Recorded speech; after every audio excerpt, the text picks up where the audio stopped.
ครับผมวันนี้ได้มาติดตามกับคุณพ่อพนอมจันนิศรีนะครับผมครับผม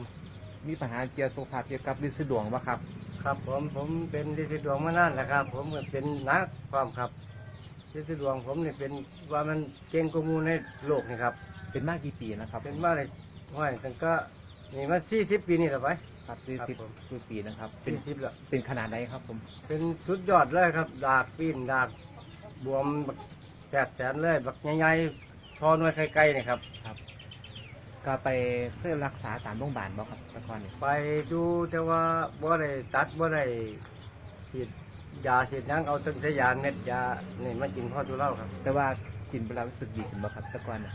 ไปโรงพยาบ่บาลครับบ่เป็นเลยบ่ดีเลยเฉยกัดทรมานคือเก่าเนาะทรมานคือเก่าจึงไดครับจึงได้มาเจอกับผลิตภัณฑ์เสริมอาหารที่บ้านนะครับผมตอนนั้นผมเข้าโรงพยาบาลออกมาแล้วบัดนี้นี่ผู้หนึงเพิ่นมาถามหาว่าเป็นหยังเป็นโรคฤทธิ์ดวงคือลุงปีดาครับอังคปานเพิ่นก็เลยแนะนำไปหาไอ้ไอ้นี่แหละครับเสริมอาหารที่บ้านนะครับ เสริมอาหารสมุนไพรแฮปปี้เวกวันแฮปปี้ทูนี่นะครับครับบริษัทแฮปปี้ได้ปีห ครั น้า บผม ครับผมครับหลังจากกินเฮดวันผ่านไปกี่เดือนครับถึงหูว่าอาการดีขึ้นครับคือตอนกินแรกๆเลือดออกเลือดยุดออกครับเลือดหายไปเลย แต่ว่าก็กินไปเรื่อยๆกันเบาไปเรื่อยอยู่ครับเบาไปบางไปไม่แห้งไปปัจจุบันเลย โต ค ครับ รับ เอาอย่างครับปัจจุบันนี่แหละครับผม ปัจจุบันนี่ดีขึ้นแล้วครับใกล้ อาการ ใกล้จะหายแล้วหัวรีบลงแล้วครับ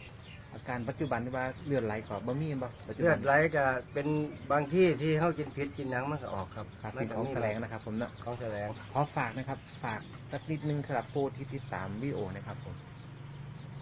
ติดฝากบอก พี่น้อง อาการ ผู้ที่ ครับผมถ้าผู้ใดสนใจเป็นคือผมนี่ให้จีไว้เด้อครับนี่เด้อแฮปปี้วันแฮปปี้ทูนี่ครับเอาไปล่องเบิงผมนี่ไข้แล้วล่ะดีแน่แล้วดีสิเศร้าแล้ว จากคำฟอยครับผมอนุญาตฝากนะครับ ครับขอฝากนะครับสำหรับพี่น้องผู้ที่กำลังดูกำลังชมอยู่ในขณะนี้นะครับ นี่คือบริษัทแฮปปี้นันทีไนนะครับโดยผู้ท่านผู้จัดการจุลพงษ์นันทจันทร์หรือว่าผู้จัดการตีครับได้มาบันทึกภาพนะครับของคุณพอพนอมจันดีศรีซึ่งเป็นโรคลิปซีดวนที่ไร้แรงที่สุด ปัจจุบันนะครับเป็นยังไงจ๊ะ ปัจจุบันก็ถือว่า ดีขึ้นนะมั้ เข้าง สู่สภาวะเกือบปกตินะครับ ครับผม ครับดีขึ้นมากๆนะครับถือว่าดีขึ้นเกือบ100%ครับขอฝากเบอร์โทรเลยครับผม ครับสำหรับเบอร์โทร